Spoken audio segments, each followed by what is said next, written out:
So hello and welcome back to another quick coffee moment with me, Kristen Forster. Now, I know what you're thinking. This morning, iced buns. We all deserve iced buns once in a while. Nice little sugar rush. Anyway, I'll do the usual thing. Quick coffee facts. So the legends of where coffee comes from vary a little bit by about 900 years in terms of origin, but I think you can kind of create a story. It does seem that goat herders were key to discovering coffee. Apparently they noticed that their goats would eat the cherries from certain bushes and then get hyper. Actually, if you go on the internet you can find pictures of goats going hyper, so that's not surprising. And then they would stay up all night, which gave them a real headache, of course, as shepherds. I mean, they have to stay up all night anyway to watch things, but they want goats at least behaving themselves. And actually the story says that was probably in Ethiopia. It goes all the way back to 800, although some later say coffee really comes from Ethiopia around 1500. But that 900 year period or so, isn't it? I think you can see how it develops, that probably it's been spotted as something that goat herders are noticing with their goats, and then they start chewing them and eating them up. Finally they keep them awake at night. Apparently they then tell the local monks, who then turn it into a drink, and probably around 1500 or so it starts to go all over the civilized world. So there you go, that's the story of coffee. Fascinating. From goats in Ethiopia. So what are we looking at this morning? Well, I've been promising for a while that I'd explain why it is I think the Gospels kind of present Matthew as being picked by Jesus to be his biographer, to be the kind of disciple who captures his notes. Now, the early church, the way it describes it, is it said that Matthew first wrote down Jesus' teaching, and the phrase it uses, wrote down, is a little bit ambiguous. So some people say, well, it means he was taking shorthand, you see. And others say, well, no, it meant he wrote the gospel first. But actually both are possible, and that makes sense to me. I think that's probably the case. It was an old book on Matthew by a kind of an old school liberal. That was before the liberal kind of theology had got so racked with cynicism.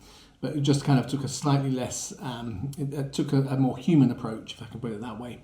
And I think you've got the tension of both in Scripture, divine and human, in the mix.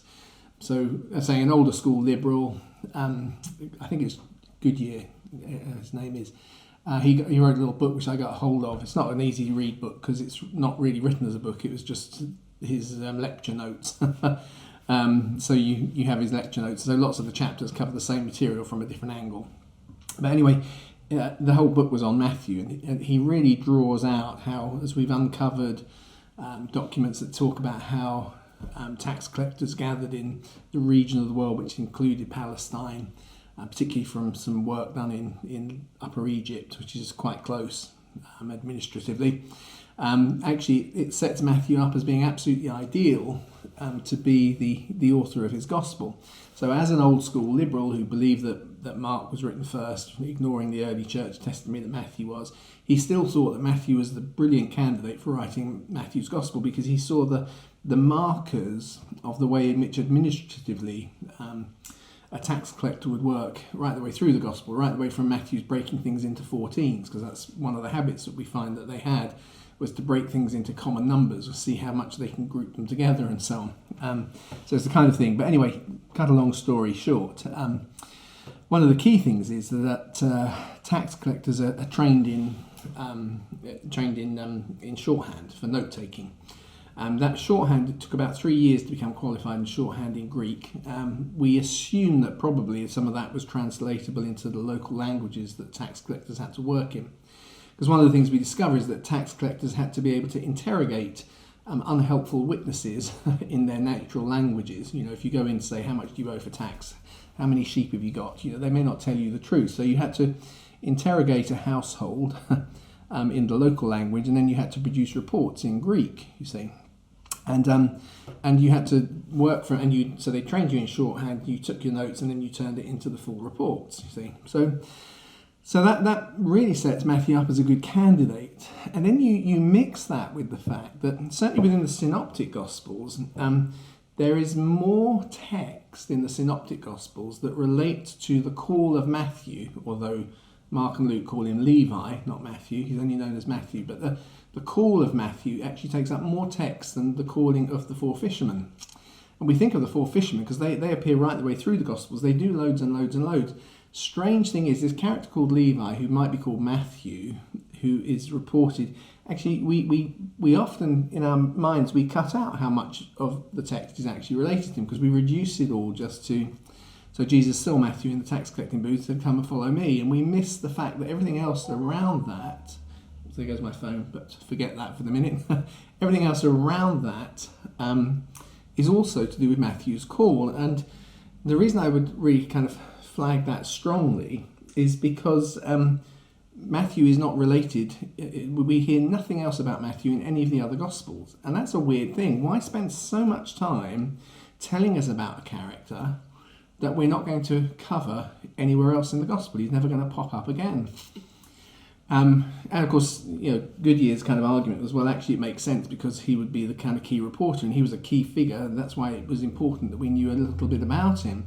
So the actual text goes on, it talks about how he then throws a meal, invites all his friends, and they're all there, and some of them are noticing how Jesus is behaving and they're criticising Jesus. And Jesus then responds and says, you know what? He said, when I'm not here anymore, then my disciples will fast. I think that's the context, isn't it? So he pushes the thinking in his response to a time when he won't be there anymore, which is really fascinating, and all three of the synoptic Gospels cover that Jesus calls someone who has the technical skills to take notes in shorthand and then collate reports in Greek or in Hebrew, Aramaic, or whatever the other language he might speak would be. And then in the context of that, we have a kind of a story which takes up more text than the calling of the fishermen, about how discussions and debates start to emerge, and actually how Jesus has already at that point is thinking about when he's not here and how his disciples will behave. So that's interesting. And then there's a third bit to add in, which is the bit that always confused me. And I'm very aware that when I share things in these kind of coffee moments, I could go for another bite. These aren't kind of doctrines I die for. They're observations to kind of receive and help colour and give background. But I'd often have this question as, so you often hear in kind of criticism say, well, there was a tax collector called Levi, had nothing to do with Matthew, but maybe because they're both a tax collector, somehow the story of Levi got mixed up with the story of Matthew. Why do people say that? Well, they say that because Mark's Gospel and Luke's Gospel talk about a tax collector called Levi. It's only Matthew's Gospel that says that Levi is actually Matthew who's writing the Gospel. It doesn't say Levi, it just says he's the same person. And if a lot of people think, a lot of people in the ancient world went by a couple of different names, but they wouldn't go by Levi and Matthew because they don't tell us anything extra, it seems. Unless Matthew is more of a nickname that does imply something different, which is where we'll get to. Because Levi is a very common name, but so is Matithia, which is the Hebrew version of the name Matthew. Matithiahu, which is Yahoo on the end, is where you turn it into Greek, becomes Matthew. So why would why would someone called Levi end up being called Matithiahu, the Greek version of the name Matithia? And actually, I've got a copy of the Hebrew version of Matthew. It was discovered in the kind of about 1500 or so. And someone would argue it is actually the original Hebrew version that he wrote. I think there's probably some influences across ways, but it's interesting to read, and I think it has a good case for saying it maintains some of the structure of the original Hebrew Matthew, but that's another story. So I used to kind of have this debate with the Lord, and often when I was walking the dogs. And one day I was walking them, I suddenly had a thought, and I went and tried it out. So I'd look up all the people in the Old Testament called Matithia. There's 4 of them, but they're probably only 2. It's just that we can't always tell. So sometimes when you can't tell, they say, they're different. They're all different. 4 different references. But 2 of them, at least, as they come together, seem to be relating to the scribe who stood to the right-hand side of Ezra when the newly recompiled version of the Old Testament, i.e. the Old Testament that we now use, it's our version of the Old Testament, that version which was compiled under Ezra in the early stages of the Second Temple, the scribe that stands to his right is named Matithia, Matithiu, if you say it in Greek. And one of the things we pick up is Jesus gave nicknames to all his disciples. You guys, you're Boanerges.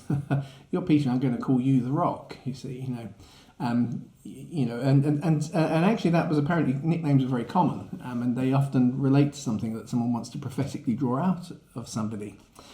And so it's quite possible that the knowing of the author of the Gospel, who first took down notes, and perhaps with the sanctification of Jesus, who right from the beginning has said the disciples will need to know how to think.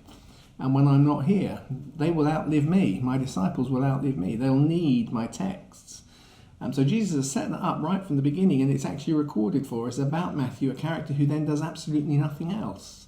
Except that the early church universally says he works for the apostles. And so when we read in the book of Acts about how they devoted themselves to the apostles' teaching, you could see a process by which the beginnings of Matthew's gospel are emerging, chunk at a time, which would explain the structure of Matthew, which appears in certain chunks, numbers of sermons and kind of collections of events, of healings that kind of roughly fit into the time period. You can kind of see how actually in that context, you're Levi, and I asked you to call me. And remember, we always knew that the disciples would need something beyond me. So you're my Matthew. You're my Matithia. You're like Ezra. As he pulled together the Old Testament, you're the foundation rock. You make notes as we go along. And then when I'm gone, the council come together and the apostles work together. And from Matthew's notes, it's kind of, those notes in that sermon, well, he taught that. I think it was in 31, not that they'd call it 31, but I think it was in that year. No, it wasn't. It was a year before that. Okay, it was a year before that. And so together the apostles kind of put their input into the notes that Matthew has and produce this authorized version, which we know as Matthew's Gospel, which sits as the foundation, which is why both Mark and Luke use it, but not slavishly, because they add their own nuances. Mark, because he's reporting Peter's preaching, makes it much more personal to the perspective of Peter. Luke, because he's writing for a half-Gentile church in the Gentile world where not everybody understands the Hebraisms, kind of explains a little bit more as he goes along of what's going on. And anyway, I don't want to get into... I haven't got time to do that right now. but I hope you see that kind of interesting kind of little mix. Is Matthew is perfectly set up to be Jesus' biographer. It seems from the text that Jesus recognises that in the sense of how he's called. And maybe the transfer of Matthew's name from Levi, which he was, the Levites provided the scribes, of course, another little bit of circumstantial evidence. As he changes his name, says actually, because you're my Matithia, you're my Matthew, stands next to me, just as the Old Testament came together under Ezra in its final form. So the formation of the New Testament is shaped by these first documents that are spread around the early church, around Jerusalem, originally in Hebrew, put together by Matthew, who's writing them down. He not just only wrote them down as shorthand, but now he acts as the kind of the secretary as the apostles work together to produce Matthew's Gospel. That's my thoughts anyway. I know they're not everybody's, and I know they're a bit unique to my perspective, but I don't think they're unreasonable, and they're all based on good scholarship. So you let me know if you think differently. I'd love to hear your views and opinions. I love to speculate, not because it then becomes gospel truth, but it helps me feel and understand the characters and personalities that we have presented to us in the New Testament. So anyway, till next time, I'll say goodbye, and this has been a quick coffee moment, and this time with a nice bun.